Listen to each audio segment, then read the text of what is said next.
कहानी शुरू होती है जिसकी शुरुआत में हम वॉकर फैमिली को देख पाते हैं। इस फैमिली में टोटल 5 मेंबर्स होते हैं। हस्बैंड का नाम बिल, वाइफ का नाम जज, बली बेटी का नाम सीसी, छोटे बेटे का नाम वट और सबसे छोटे बेटे का नाम माइल्स होता है और इनके डॉगी का नाम होता है पिकल्स। तो बेसिकली आज ये लोग क्रिसमस की तैयारियां कर रहे थे क्योंकि आगे आने वाले 3 दिनों में क्रिसमस का त्योहार होता है और पुराने टाइम में ये लोग त्योहार को बहुत धूमधाम खुशी के साथ मनाया करते थे। मगर अब बच्चे जैसे जैसे बड़े हो चुके थे तो उनके अंदर से इस क्रिसमस के लिए एक्साइटमेंट धीरे धीरे मर चुकी थी। जहाँ पर इनके माता पिता कहते हैं कि अगर तुम हमारी जगह पर होते तो तुम्हें पता चलता कि आखिर क्रिसमस क्या होता है। जिसके बाद नेक्स्ट सीन में हम देखते हैं बिल की तरफ जो कि अपनी एक स्पोर्ट्स कार चलाना चाहता था मगर परिवार की जिम्मेदारियों के चलते उसे ये सारे शौक छोड़ने पड़ते हैं। आगे हम देखते हैं वट की तरफ जो कि पढ़ाई में बहुत ज्यादा होशियार होता है मगर इंट्रोवर्ट होने की वजह से कभी भी ज्यादातर लोगों में घुलता मिलता नहीं। तभी अभी उसके फादर बिल उसे कहते हैं कि आखिर तुम इतना पढ़ाई में क्यों घुसे रहते हो। ताकि पापा देखो अभी मैं येल यूनिवर्सिटी के अंदर अपना एडमिशन करवाना चाहता हूँ। बहुत ही कम ऐसे बच्चे होते हैं जिनको एडमिशन मिलता है और मेरा नाम उनमें से एक लिस्ट में मौजूद है। तो प्लीज मुझे अपनी पढ़ाई पर फोकस करना। चूंकि अपने क्लास के गुंडों से बचता बचाता फिरता हुआ आगे बढ़ रहा था ताकि क्लास में बैठकर चुपचाप ढंग से अपनी पढ़ाई कर सके। तभी उसका ध्यान अपनी क्रश पर जाता है जिसका नाम होता है अरियाना। वह उससे मनी मन बहुत प्यार करता था मगर कभी उसे बोल नहीं पाता। की तरफ हम फिर देखते हैं बिल को जो कि अब एक म्यूजिशियन होते हैं, बच्चों को म्यूजिक सिखाने का काम करते हैं। कि तभी उनकी कॉलेज लाइफ के दोस्त कुछ बाहर आकर उनसे कहते हैं कि बिल एक बहुत ही बढ़िया मौका हमारे हाथ लगा है। तुम्हें याद है कैसे स्कूल और कॉलेज टाइम में हमने अपने म्यूजिक के दौरान लोगों को दीवाना बना दिया था। उसी म्यूजिक को सुनने के लिए एक बड़े सिंगर एक कॉन्सर्ट ऑर्गेनाइज कर रहे हैं और वो चाहते हैं कि हम उसके अंदर लीड परफॉर्म करें। अगर आगे हम देखते हैं जैस को जो कि पेशे से एक बैंकर होती है, वो जैसे ही बैंक में आती है उसके बाकी सारे कलीग्स मिलकर उसे ग्रीट करने लगते हैं। कोई अच्छा होता है तो कोई बुरा होता है। सभी के साथ जैस का बहुत ही बढ़िया तरीके से कॉम्बिनेशन बैठा हुआ था। वह किसी को भी नाराज नहीं करती और सबका दिल बहलाता हुए खुद की मेन मीटिंग के लिए आगे निकल जाती है जहां पर उसके बॉस कहते हैं कि आगे आने वाले 3 दिनों में हमने इस शहर की सबसे बड़ी डील करने का फैसला किया है। अगर यह डील हमें मिल गई तो हमारा बैंक नंबर 1 हो जाएगा। मगर इस डील को फाइनलाइज करने के लिए तुम सिर्फ अकेली नहीं बल्कि पीटर भी साथ में है। अब देखते हैं कि तुम में से कौन इस डील को फाइनलाइज कर पाता है। आगे हम देखते हैं सीसी को जो कि फुटबॉल में बहुत अच्छी प्लेयर है। उसकी कोच उसे कहती है मेरे पास तुम्हारे लिए एक सरप्राइज है। कल नेशनल टीम के स्काउट हमारा गेम देखने आ रहे हैं। ऐसा मौका एक ही बार मिलता है मगर मैं जानती हूँ सीसी की तुम्हारे अंदर वो ताकत है, वो पावर है। तुम तो प्लीज अपना पूरा ध्यान गेम पर ही लगाना और फालतू की चीजों पर दिमाग मत लगाना क्योंकि 3 दिनों बाद तुम्हारा सबसे बड़ा मैच होने वाला है। मगर जैसा कि आज वीकेंड था तो इन सभी ने एक साथ वक्त बिताने के बारे में सोचा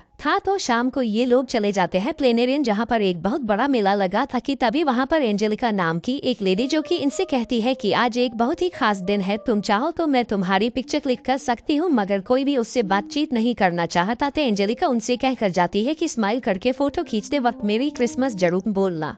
सीसी जेस को सॉकर सिलेक्शन का बताती है कि अगर वह नेशनल टीम में सिलेक्ट हो गई तो उसे नेक्स्ट ये घर छोड़ना पड़ेगा। जिस दिन जेस को सीसी की पढ़ाई की टेंशन लग जाती है जिस पर सीसी ज्यादा गौर नहीं करती क्योंकि उसे बस सॉकर प्लेयर बनना है। जबकि जेस उसे पढ़ने पर मजबूर करती है क्योंकि जेस को अपनी स्कूल लाइफ में जिम्नास्ट थी लेकिन शोल्डर फ्रैक्चर होने की वजह से उसे जिम्नास्टिक छोड़नी पड़ी और पढ़ाई को शुरू से शुरू करना पड़ा जो वो सीसी के लिए नहीं जाती, जिस पर उन दोनों की बहस हो जाती है। दूसरी तरफ बिल वॉट को इतनी जल्दी यूनिवर्सिटी न जाने का कहता है ताकि वो अपनी स्कूल लाइफ एंजॉय करे क्योंकि अगर बिल को दोबारा यंग होने का मौका मिले तो वो जरूर वापस स्कूल लाइफ से जीना चाहेगा। जो बहुत नहीं समझता और उनकी भी बहस हो जाती है। वो चारों फिर एक जाइंट से टेलीस्कोप पर अलाइनमेंट देखने जाते हैं। जब सीसी कहती है कि एक दफा जैस उसकी लाइफ को जाकर देखे तब उन्हें पता चलेगा कि उसकी लाइफ में क्या प्रॉब्लम्स हैं। और वॉट भी बिल्कुल यही कहता है कि अगर वो उसकी लाइफ गुजारे तो उन्हें पता चले। जिस पर बिल कहती है वो जरूर वॉट की लाइफ गुजारना चाहेगा और जेस भी सीसी को यही जवाब देती है ताकि सीसी को जेस की रिस्पॉन्सिबिलिटीज का पता चल सके। तभी जेस एंजेलिका को वहाँ देखती है और क्रिसमस एल्बम के लिए उनकी फैमिली पिक्चर लेने को कहती है। जैसे एंजेलिका मैरी क्रिसमस पर क्लिक करती है तभी प्लैनेट्स की अलाइनमेंट होती है जिससे सब कुछ वहाँ टूट जाता है। टेलीस्कोप के पुर्जे हो जाते हैं जिनमें से एक पीस के पास माइल्स भी जाता है। नेक्स्ट डे जब बिल और जेस उठते हैं तो एक दूसरे को देख बहुत हैरान होते हैं क्योंकि वो बिल और जेस नहीं बल्कि वॉट और सीसी होते हैं जो अपने पेरेंट्स की बॉडीज में आ गए थे। तभी सीसी और वॉट की बॉडीज में जेस और बिल भी वहाँ आ जाते हैं और शीशे में देख देख कर चीखे मारते हैं बिल वॉट की बॉडी में और वॉट बिल की बॉडी में। जेस सीसी की बॉडी में और सीसी जेस की बॉडी में होते हैं। उन्हें कुछ समझ नहीं आता कि उनके साथ हुआ क्या है, और इससे भी ज्यादा बुरा ये है कि आज उन सबकी जिंदगियों का सबसे अहम दिन है। वॉट का ये यूनिवर्सिटी का इंटरव्यू, जेस की मिस्टर मॉल्सन वाली डील और सीसी का नेशनल टीम में जाने का चांस। वो सब कल रात के इवेंट को याद करते हैं। वॉट कहता है कि वो सब अलाइनमेंट से हुआ है, उन्हें वापस उतर जाकर दोबारा से अपनी बॉडीज में आना होगा क्योंकि अलाइनमेंट सिर्फ क्रिसमस ईव तक रहनी है। तभी वो अपने डॉग पिकल्स को 2 टांगों पर चलता हुआ देखते हैं माइल्स को अपनी टंग से खाना खाते हुए, जिसके बाद उन्हें समझ आता है कि पिकल्स और माइल्स की बॉडी आपस में चेंज हो गई है। माइल्स बाहर दरवाजा खुला देख के भागता है, जिसके पीछे सब भागते हैं और उनका नेबर रॉल्फ एक्सीडेंट होने से बचा लेता है। वो अपना डॉग उससे कहने को देता है जो कि असल में माइल्स जो सीसी की बॉडी में जैसे इनकार कर देती है। घर वापस आकर वो प्लानिटेरियम जाने का सोचते हैं। वो सब अपने अपने लिहाज से तैयार होते हैं, मगर फिर अपनी ड्रेसिंग चेंज करनी पड़ती है। जब सीसी की बॉडी पर टैटू देखकर उसे बहुत गुस्सा भी आता है, लेकिन वो कुछ नहीं कहती। वो रॉल्फ को माइल्स और पिकल्स की टेक केयर करने के लिए छोड़ जाती है, क्योंकि बिल यानी वॉट को चलानी नहीं आती और जेस और बिल जो अपने बच्चों की बॉडीज में है अंडरएज होने की वजह से ड्राइव नहीं कर सकते। इससे वो सब टैक्सी से प्लानिटेरियम जाते हैं, जहाँ उन्हें दोबारा अंजेलिका मिलती है, लेकिन वो उससे सिंपल हेलो कहते हुए अंदर जाते हैं। टेलीस्कोप पूरी तरह टूटने की वजह से मैनेजमेंट ने रात में आकर अलाइनमेंट देखने का कहती है, जिसके बाद वो सब एक दूसरे की हेल्प करने का सोचते हैं, क्योंकि वो अपनी जिंदगियों के इस बेस्ट अपॉर्चुनिटी डे को जाया नहीं करना चाहते। जेस सीसी को अपने साथ ऑफिस लेकर जाती है, जहाँ वो उसे बिल्कुल अपनी तरह बिहेव करने का कहती है। वो सीसी की हेल्प के लिए सारी प्रेजेंटेशन पेजेस पर लिख देती है, और तभी सीसी को किचन में आइसक्रीम मिलती है, जिसे वो अपनी एंजाइटी कम करने के लिए खाती है। सीसी जब प्रेजेंटेशन देने लगती है तो नर्वसनेस में उससे कॉफी प्रेजेंटेशन पेजेस पर गिर जाती है, जिसके बाद सीसी का पेट खराब होने लग जाता है, जो देखकर जेस उसके पास आती है और सीसी से पूछती है कि उसने कुछ अजीब तो नहीं खाया, जिस पर सीसी कहती है कि उसने बस आइसक्रीम खाई। तो जेस उसे याद दिलाती है कि जेस को लैक्टोज इंटॉलरेंस है, इस वजह से उसकी बॉडी आइसक्रीम को बर्दाश्त नहीं कर पा रही, और तभी सीसी सबके सामने फाट कर देती है। दूसरी तरफ वॉट पर को अपने स्कूल में सबसे चुप के रहने का कहता है, लेकिन वो खुद हाई स्कूल में एक्सट्रोवर्ट था, तो वहाँ यहाँ आते ही सारी फ्रेंड्स बना लेता है, जो देख के वॉट हैरान रह जाता है।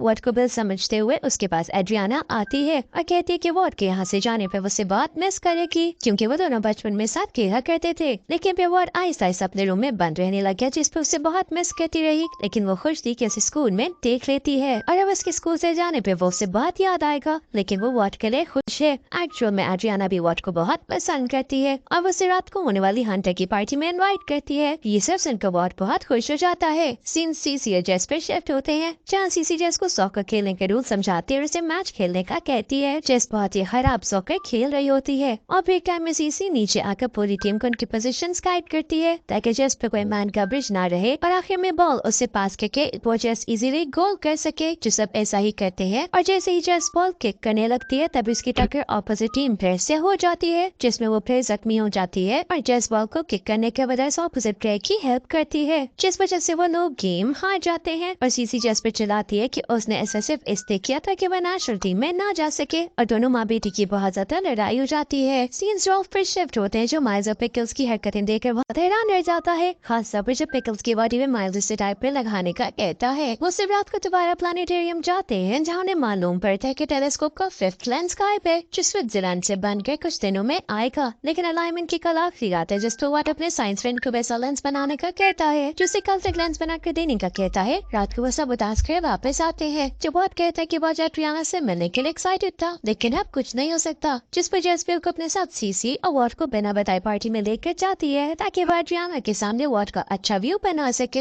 तभी ये दोनों बच्चे यानी कि सीसी और वॉट सोचते हैं कि हमारे माता पिता कहाँ गए, वो तो हमारे लाइफ कनेक्शंस की बैंड बजा कर रख देंगे, जितना जल्दी हो सके हमें उनके पास पहुंचना होगा। और जैसे ही वो वहाँ पर जाते हैं तो देख पाते हैं कि ये लोग तो काफी ज्यादा एंजॉय कर रहे हैं, फुल डांस मस्ती चल रही है। इस मस्ती को देखकर इन चारों को ये समझ में आता है कि फैमिली टाइम कितना ज्यादा इम्पोर्टेंट होता है, जिसके बाद ये लोग थक हार कर घर आ जाते हैं, और अगले दिन से फिर से कोशिश करते हैं कि एक दूसरे के रूप में होते हुए भी कैसे अपनी बिगड़ी हुई चीजों को ठीक कर सके। पहले बारी आती है जैस की, जिसे कि अब उस मीटिंग को क्रैक करना था, मगर मैचेस के दौरान जो उसने बातें सीखी थी कि अगर खुद काम नहीं कर पाओ तो टीम को काम दे दो, तो इस बार वो अपनी टीम को कह कर जाती है कि ये काम सारा मेरी टीम संभाल लेगी। मीनवाइल सीन शिफ्ट होता है क्लासरूम में सीसी की तरफ, जिसे कि मैथमेटिक्स का एक सवाल पूछा जाता है। अब खुद तो वो जैस होती है तो उसे सब कुछ पता होता है, तो उसकी बहुत ही ज्यादा वाहवाही हो जाती है कि आखिर उसने इतने कम समय में इतने सारे सवालों के जवाब कैसे दे दिए। सीन शिफ्ट होता है बिल पर, जिसे कि गिटार बजाना बिल्कुल भी नहीं आता था, मगर वो अपने फादर की शख्सियत में था तो बाकी लोगों के साथ में कोशिश करने लगता है कैसे तैसे थोड़ा बहुत सॉन्ग प्ले करने की, मगर फिर भी उससे कुछ नहीं हो पा रहा था कि तभी वहां पर उसके फादर यानी कि बिल पहुंच जाते हैं और बताते हैं कि बेटा देखो, इंट्रोवर्ट होने से कुछ नहीं होता और म्यूजिक तो एक लाइफ है, जीना इसी का नाम है, खुलकर जियो और सबको मजे दिला दो। जिसके बाद तो वो अपनी पूरी ताकत से पूरे जोरों शोरों के साथ टीम अप करके गाने लगता है, इंट्रोवर्ट से एक्सट्रोवर्ट बन जाता है। कि तभी उस कॉन्सर्ट के खत्म हो जाने के बाद में उनके पास उसी मैकेनिक का फोन आता है जो कि बताता है कि टेलीस्कोप का कांच मिल गया है जिसे आप काफी दिन से ढूंढ रहे थे, तो अगर आप आना चाहे तो आ सकते हो। जिसके बाद तो फिर बिल गाड़ी दौड़ाता है फुल स्पीड में और पूरी फैमिली को लेकर पहुंच जाता है प्लानिटेरियम, और उन्हीं ग्रहों की दिशा में एक होकर वापस से फोटो खींचते टाइम बोलते हैं ये सभी लोग मैरी क्रिसमस। देन अगेन जादू हो जाता है और ये सभी वापस से अपने अपने शरीर में आ जाते हैं। देन ये सभी मिलकर क्रिसमस एंजॉय करने लगते हैं और इसी के साथ ये शानदार मूवी यहीं पर खत्म होती है।